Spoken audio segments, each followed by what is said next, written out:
has someone in their life who knows how to piss them off like that? Anyone? Okay, good. I'm not the only one. Maybe it's the controlling boss or the know-it-all family member or the stubborn child.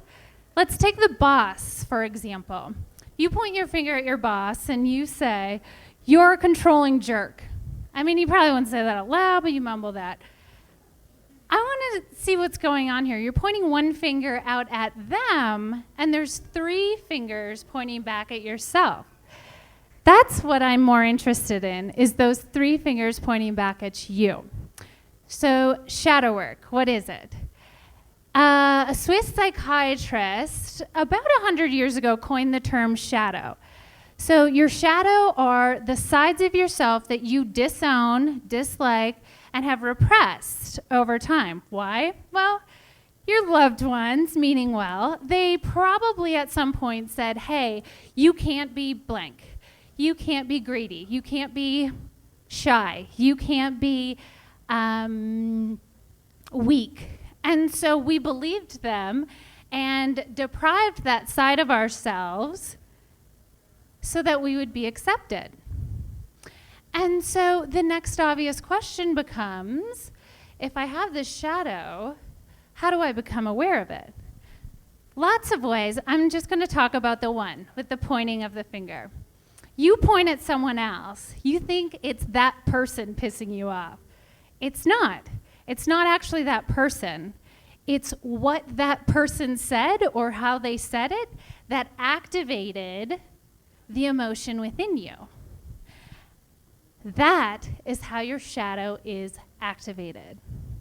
So now that you know, we project our shadows onto other people. We blame them instead of looking at the mirror at ourselves. And so for instance, we keep having the same controlling boss even though we've worked at 5 different firms. Or we keep dating the same know-it-all partner even though we've been on 50 different dates. The people that piss us off can actually be our greatest teachers. Sit with that. So my personal example, there's a certain political figure who triggers me, and I'm not going to name any names, but I pointed at him and I said, "You're an arrogant asshole." So I know that that was a side of myself that I didn't like.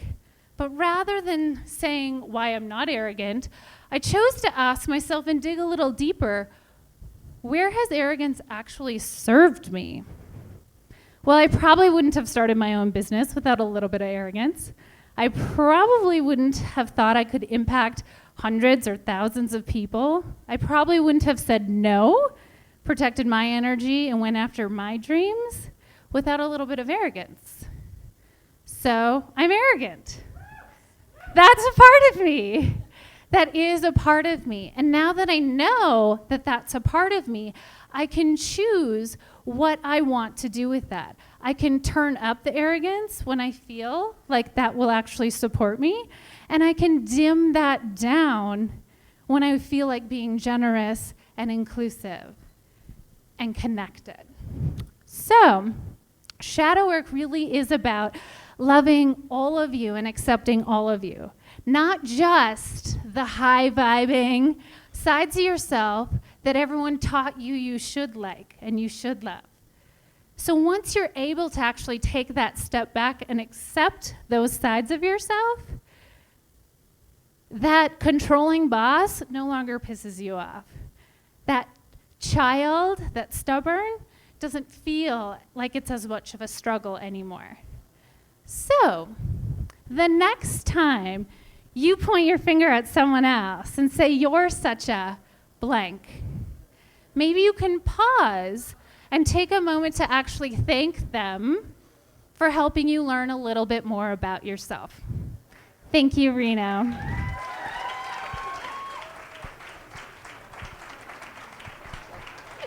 Yes, good hug, yeah.